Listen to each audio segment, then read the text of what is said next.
diberkati oleh Tuhan. Mari kita siapkan hati kita, mau kita siapkan pikiran kita. Kita akan memulai ibadah kita pada hari ini. Kita bersatu di dalam doa. Kami mengucap syukur Tuhan, Engkau Allah sumber kekuatan setiap kami. Kami telah mengecap dan melihat kebaikan Tuhan dalam hidup kami. Saat ini Tuhan kami memuji dan menyembah Engkau. Kami percaya dimanapun kami berada, Roh Kudus Engkau bersama-sama dengan kami, mengurapi setiap kami. Kami puji Engkau, kami sembah Engkau di dalam nama Tuhan Yesus. Haleluya. Kita semua yang percaya berkata, amin. Allah sumber kuatku. Haleluya. Mari sambil bertepuk tangan.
Selama-lamanya Tuhan, kami percaya dan kami mengasihi Engkau Tuhan.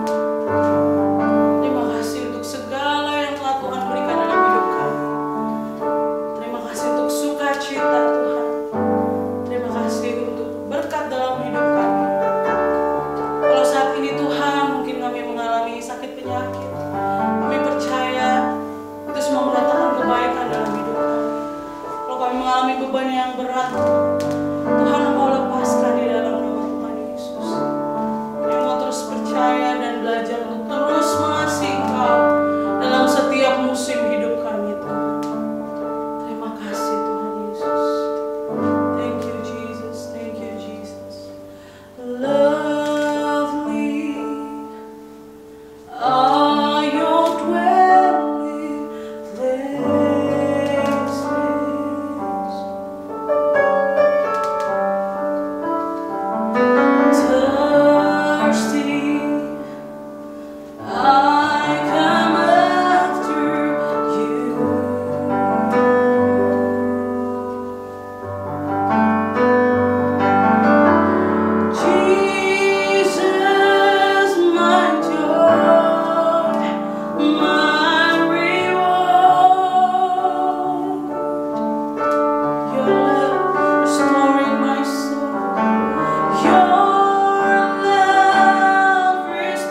Shalom young people, apa kabar? Semoga semua dalam kondisi sehat dan terpelihara roh, jiwa, dan tubuhnya. Saya tahu saat-saat ini saat-saat yang cukup berat buat saya, buat young people, dan buat kita semua, karena kita semakin kembali lagi dibatasi aktivitasnya. Saya juga tahu mungkin ada young people yang sekolah atau kemudian yang kerja, yang aduh kok gue takutnya ada apa-apa lagi gitu ya, jadi nggak bisa bergaul dengan teman-teman lagi dan lain sebagainya. Tapi saya tahu apapun yang kita hadapi, mau up and down, Tuhan kita tetap sama. Hidup boleh seperti seakan-akan ada di roller coaster, tapi ingat Tuhan kita akan selalu bawa kita naik, bukan turun, menjadi kepala dan bukan ekor. Amin. Dan bicara bulan Februari, karena bulan ini adalah bulan Februari, kita bicara tentang kasih. Dunia ini tuh ngajarin kita tentang kasih tuh banyak banget. Kasih akan sesama, kasih kepada orang tua, kasih kepada orang-orang di tempat kerja, ataupun kasih di tempat sekolah gitu ya. Banyak banget jenis-jenis kasih yang kalau yang people lihat sekarang di sosial media, dia juga menawarkan banyak juga bahasa-bahasa kasih. Ada bahasa kasih yang bercanda-bercanda, ada bahasa kasih yang lebih chill, ada yang sifatnya jadi overprotective, ada yang jadi care berlebihan, ada bahkan ya bagaimana pemerintah mengasihi kita adalah dengan menjaga kita juga dengan adanya PPKM level 1, level 2, level 3, dan lain sebagainya. Tapi hari ini saya pribadi ingin mengajak young people untuk kembali merenungkan ada jenis kasih yang diulang-ulang diajarkan dalam firman Tuhan. Yang saya tahu ketika saya sebut ini, kalian akan jawab, itu mah impossible tuh untuk membuat atau mengimplementasikan kasih seperti itu. Mustahil bisa mengimplementasikan kasih seperti itu. Karena kasihnya Tuhan gak bisa dimasukkan atau disinkronis dengan jenis-jenis kasih yang ada di dunia ini. Saya akan dibully, saya akan tidak tough, saya nggak akan bisa bertahan sampai akhir. Saya perlu hidupi diri saya, karena itu saya perlu mengasihi dengan gaya hidup dunia. Wow, kalau ada pikiran-pikiran seperti itu bagaimana sih iblis sedang memutarbalikkan, menimbulkan pertentangan dalam hati saudara, sehingga akhirnya young people jauh dari standar kebenaran firman Tuhan. Padahal berkali-kali Tuhan dengan para pahlawan iman, dengan nabi-nabinya sudah mengingatkan berkali-kali tentang bagaimana mengasihi. Apa itu kasih yang sebenarnya? Apa itu kasih yang murni, yang dia rindu agar itu terjadi dalam keseharian kita? Kenapa? Karena kalau kita cuma baca doang, tapi kita nggak menemukannya dan nggak dicontohin sama orang-orang yang mendahului kita, maka akan susah banget gimana caranya itu bisa terlaksana. Tapi di Yesaya 56 dikatakan bahwa aku memberi punggungku kepada orang-orang yang memukul aku dan pipiku kepada orang-orang yang mencabut janggutku. Aku tidak menyembunyikan mukaku ketika aku dinodai dan diludahi. Wow, dunia saat ini mengajarin bahwa ketika lo diinjak balik, dia serang balik, kalau bisa keluarganya. Kalau bisa jangan pernah kasih dia panggung lagi untuk hidup. Wow. Mungkin ada yang penyampaiannya lebih lebih soft, atau mungkin ada juga yang mengemasnya dengan lebih bercanda-bercanda. Tapi intinya, dunia ini tidak ada pengampunan.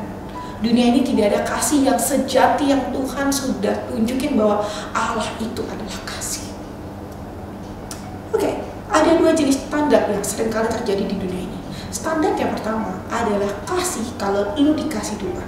Oke, standar yang pertama kita bicara dulu ya. Kasih yang kalau lu dikasih duluan. Seperti apa nih? Ketika kita tahu bahwa orang ini ada benefitnya buat saya, orang ini ada untungnya kalau saya deketin, ya. Orang ini bisa membuat saya jadi kaya raya. Orang ini ganteng, mungkin oke nih buat jadi pacar gue. Maka oke lah, kita mau ngeladenin dia ngomong. Kita mau taruh telinga kita untuk mendengarkan keluh kesah dia. Atau kasarnya pada zaman COVID kali ini, mungkin ada teman-teman atau yang people atau saudara yang people yang nyetok vegan, let's say, atau obat-obatan. Terus ketika ada yang datengin, kita lihat dulu siapa dia nih. Oke, gue tahu dia sakit, oke, gue tahu keluarganya butuh atau dianya butuh. Tapi siapa dia? Apa untungnya kalau saya salurkan ini ke dia? Dunia ngelihat untung rugi pada saat memprovide yang namanya kasih. Dunia melihat siapa sebelum memberikan apa yang dia tahu bahwa Tuhan titipin aja ke dia. Apa sih yang membuat kita suka di standar yang pertama? Pertama adalah kita lupa bahwa kita sendiri itu bukan pemilik atas hidup kita. Kita lupa bahwa we are not the owner of our own life. Kita sendiri adalah hambanya. Kita hanya lakukan apa yang harus kita lakukan. Itu di Lukas katakan seperti itu. Saya nggak lagi ngarang-ngarang. Dan kita cuma jadi penyalur berkat. Kalau ada berkat yang ada pada kita, itu adalah untuk disalurkan. Dan ketika kita masih sehat, kita masih bisa bicara, itu pasti ada message yang Tuhan ingin kita sampaikan ke orang-orang sekitar kita. Ada sesuatu yang harus kita kerjakan, dan itu bukan untuk saya, bukan untuk kamu, bukan orang tua kamu, bukan untuk anak-anak kamu nantinya, tapi semuanya untuk kemuliaan Tuhan. Oke? Biasanya kenikmatan untuk hidup dalam kasih yang selalu dikasih adalah karena salah paham alasan dan tujuan kehidupan kita. Apa sih tujuan hidup kita? Apakah kita untuk menyenangkan hati orang tua kita? Apakah untuk menyenangkan dan bucin sama pacar? Ataukah agar kita dipandang dan dielulukan sama di mana daerah kita berasal? Wah, dia dari kampung X nih, wah keren banget gitu. Atau kenapa? Karena kita butuh satu penerimaan, satu acceptance yang kita nggak bisa terima diri kita. Apa tujuan kita hidup hari ini? Apa tujuan kita hari ini bangun, bernafas, dan beraktivitas? Apa yang sebenarnya kita kejar? Kalau kita nggak tahu esensi dari itu semua, maka kita akan terus punya mental seperti ini. Minta, baru akhirnya kelebihan dikit baru kita kasih. Kita harus merasa bahwa oke, gue akan menjadi hambanya Tuhan. Kita akan hidup seperti gaya hidup hamba ketika nanti gue udah ngeluber kayak paman gober. Itu yang pertama. Cari dulu alasan apa kita hidup. Alasan utama kenapa kita suka dan demen banget memberikan kasih ketika kita dikasih adalah karena kita salah paham. Kita kira kita pemilik hidup ini. Yang kedua, kalau kita salah paham kalau kita adalah pemilik hidup kita ini, yang kedua yang perlu dibenerin mindsetnya adalah kita hindarin pemikiran sombong. Kita hindarin pemikiran bahwa apapun yang gue punya ini adalah karena orang tua gue, karena siapalah itu, karena apa uang yang gue punya. No, kapanpun Tuhan bilang ambil, semua bisa diambil. Amin. Kapanpun Tuhan bilang finish, mau selesai, kita nggak punya right apapun, hak apapun untuk mengaku-ngaku bahwa ini semua terjadi karena gue. Sekalipun aku nggak tidur kak ngerjain ini, sekalipun kak aku capek banget lagi Omicron, terus kak aku harus keluar, aku nggak boleh taking credit. No, kita nggak akan pernah bisa lakukan ini sendiri. Semua yang bikin kita kuat hari ini, semua yang bikin kita bernafas, we got the free oxygen, itu karena Tuhan hidup di dalam kita. Kita dapat oksigen gratis, kita nggak perlu kayak di ICU yang harus bayar literan oksigen. Kita dapat itu gratis karena apa? Bukan karena kita keren, bukan karena vitamin yang kita minum. Itu bisa jadi alatnya Tuhan untuk menyempurnakan kita, tapi bukan itulah yang utama. Jangan taking credit akan apa yang kita dapatkan hari-hari ini. Oke, sekarang kita bicara tentang standar yang kedua. Kasih, standar yang kedua adalah kasih sekalipun tidak dikasih. Mampukah kita melakukan hal ini? Kita tetap memberi kasih sekalipun kita tidak dikasih. Wow, kasih seperti itulah yang berat banget kalau kita jalanin sendiri. Menjalani standar itu, kalau kita masih berpikir, gue ini sombong dan ini hidup gue suka-suka gue, maka itu gak akan pernah kejadian. Dan salah paham dengan tujuan hidup kita, itu akan fake, itu akan jadi topeng, itu akan hanya terjadi di depan muka orang, tapi di belakangnya kita akan keluarin naga-naga kita akan keluarin celotehan kita akan munafik, kita akan punya dua sisi mata uang yang berbeda, kita akan punya banyak pribadi. multi pribadi ya, multi karakter. Tapi karena kita benar-benar nggak mungkin hidupin standar kasih walaupun tidak dikasih tanpa kekuatan Tuhan. Dan alasan kenapa kita harus mengasihi sekalipun gak dikasih adalah karena Yesus mati bagi kita. Iya, gue tahu Kak, Yesus mati bagi kita. Terus kenapa? Yesus mati bagi kita, darahnya tercurah mahal tapi gak murahan dan gratis kita dapatnya. Cuma seketika kita percaya bahwa Yesus adalah Allah dan hidup di dalam kita. Kita nggak perlu kalau misalnya ada orang-orang pintar kita harus datang sesuatu kita tukar dengan sesuatu. No, we don't need to do anything. Tuhan sudah mengasihi kita. Tapi apa iya dengan darahnya yang udah tercurah kita masih mau nego setiap hari untuk nakal lagi, jatuh lagi dalam dosa yang sama?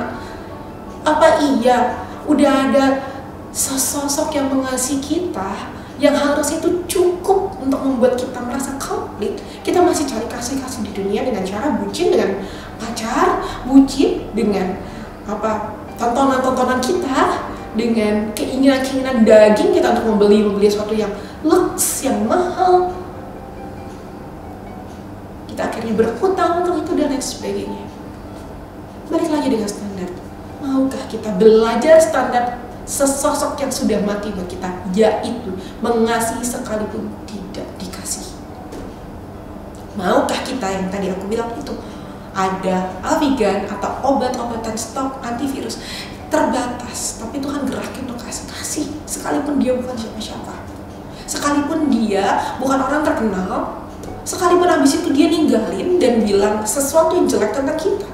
Mampukah kita tetap stand like a giant, kita tetap berdiri tegak sekalipun kondisi kita tidak mendukung? Mampukah kita menyelamatkan teman-teman kita, berdoa siang malam sekalipun dia nggak perlu tahu kita doain dia? Nggak perlu kita tahu, iya aku doain kamu nggak, bukan untuk itu kita ngedoain. Kita tahu apa yang kita kejar, yaitu mahkota kehidupan, menyenangkan sosok yang mengasihi kita terlebih dahulu. Itu bedanya dengan kasih standar dunia. Kasih standar dunia adalah ketika ibu kita senang, itu adalah hadiah buat kita. Kalau ini mungkin ibu kita udah berdarah-darah lakukan itu, orang tua kita nggak appreciate, silahkan, bukan itu hadiah yang sedang kita kejar. Ya tapi gue udah lakuin, tapi kok masih ya namanya diputar balikan sehingga akhirnya atasan saya di kantor atau mungkin guru melihat saya tetap cheat dan lain sebagainya. Bukan untuk guru kamu, bukan untuk orang tua kamu, bukan untuk pacar kamu, bukan untuk atasan kamu bekerja. Kamu nggak dianggap is okay. Bos saya bukan kalian, bos saya adalah Tuhan. Kita melakukan tetap excellent sekalipun orang gak lihat. Kasih tanpa dikasih itu akan mengajarkan kita. Sekalipun kita lagi tidak dalam kondisi baik, kita bisa stand like a giant karena kita tahu fokus kita bukan standar dunia, tapi ada dimensi di atas itu semua.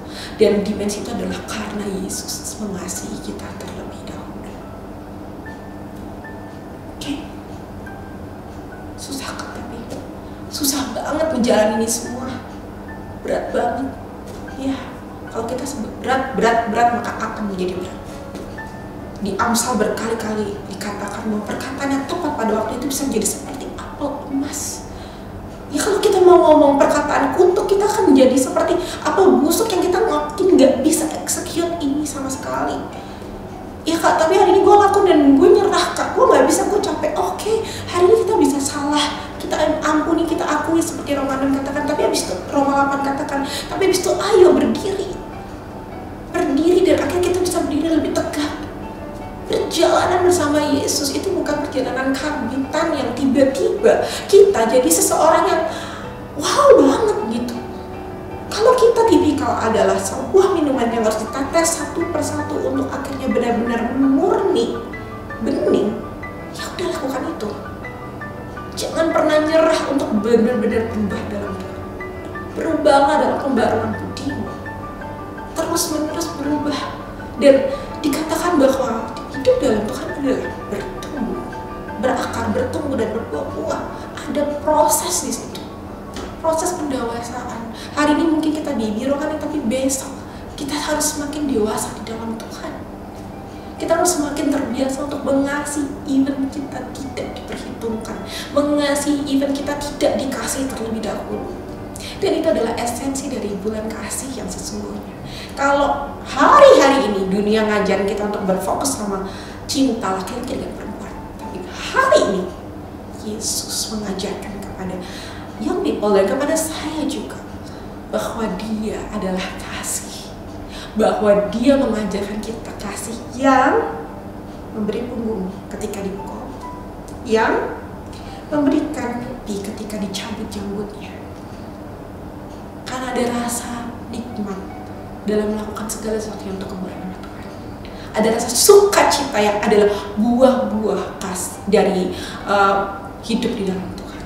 Karena ada rasa yang tidak bisa dibeli oleh dunia ketika kita berakar, bertumbuh dan berbuah-buah di dalam Tuhan. Mari kita semua belajar sekarang bersama-sama untuk kembali meriset standar kita, meriset pola pikir yang sudah berakar di dalam hidup kita, dan kenakan jubah yang baru, jubah di dalam Tuhan. Dia akan senantiasa melindungi young people, dia akan senantiasa membawa young people dari satu kemenangan pada satu kemenangan. Mari kita tutup ini semua dalam doa. Tuhan Yesus, terima kasih Tuhan, karena hari ini kami belajar tentang kasih yang selalu memberi, kasih yang tidak terpengaruh oleh kondisi. Sekalipun yang dikasih hingga ngasihin kita balik Tuhan, sekalipun kita tidak dikasih terlebih dahulu, tapi kalau Tuhan sudah taruh dalam hidup kami, sudah taruh dalam hati kami untuk mengasihi, maka tidak ada yang bisa menghentikan kami semua Tuhan. Dan ini bukan saya yang kerjain Tuhan, bukan kamu yang kerjain, bukan siapapun, bukan kakak rohani saya atau siapapun, tapi ini karena kami adalah hamba-Mu. Kami hanya mengerjakan apa yang perlu kami lakukan, dan semuanya kami kembalikan seluruhnya ke dalam tangan-Mu Tuhan. Kami letakkan hidup kami di bawah kaki salib-Mu Tuhan. Ini adalah hidup kami untuk semuanya kemuliaan nama Tuhan. Terima kasih Tuhan, di dalam nama Tuhan Yesus kami berdoa untuk orang tua kami, berdoa untuk sekolah kami, berdoa untuk kuliah kami, berdoa untuk pekerjaan kami. Kami berdoa juga untuk gereja kami dan negara ini Tuhan. Kiranya ini semua di dalam kasih dan perlindungan Engkau. Hanya di dalam nama Tuhan Yesus sama-sama kita katakan amin. Tuhan Yesus memberkati.